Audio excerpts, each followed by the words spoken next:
National Security Minister Hermangild Francis is disappointed with members opposite over the debate on the passage of the Emergency Powers COVID-19 orders, granting parliamentary approval for the declaration of a state of emergency to curb the spread of the infectious disease. Francis expressed the sentiments at the latest press briefing on the state's COVID-19 response on Wednesday, March 25, 2020.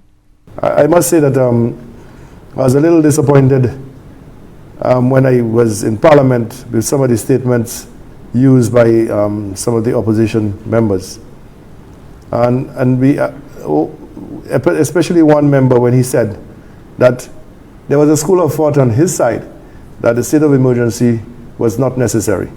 But they were going to allow the Prime Minister to have those powers to do what he had to do. But they were going to monitor him very carefully, which suggested that there was an ulterior motive on behalf of the Prime Minister in asking for a state of emergency. And that was really unfair. And I think that they knew better and should never have been said in the House of Assembly. The Minister for Home Affairs sought to explain the reason behind the state of emergency. The Prefect and President of Martinique and the goodwill of expressed desires to bring in some of our solutions. They were told that they would be quarantined. The name of the hotel was given to them. The number of days they were going to be there was also given to them. We saw thunderous applause from the persons on the boat at that time. But yet still, when they got to St. Lucia, we saw what happened. And this caused a panic in our country. We have also now realized that persons are transporting individuals from Martinique, the fishermen, by pirogue into St. Lucia. So you had to give the government the sort of power to be able to stop that sort of situation.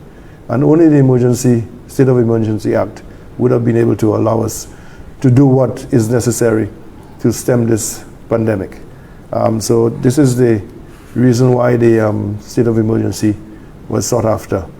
Despite the minister's disapproval of the views of some members opposite, he did express gratitude to the leader of the opposition, Philip J. Pierre. I want to thank the leader of the opposition for understanding and being able to go along with what we are trying to do.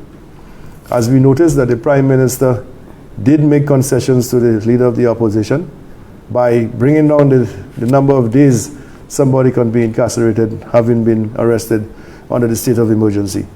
Members of both sides of the aisle have waxed poetic about consensus building, calling for a cessation of political games of one-upsmanship in a united effort to repel the attack of COVID-19 on St. Lucia. However, as the crisis unfolds and the august body is called upon to deliberate on tough policies, it remains to be seen whether the spirit of bipartisanship among lawmakers will prevail in the best interest of St. Lucia. Solange Alfred, HTS News Force.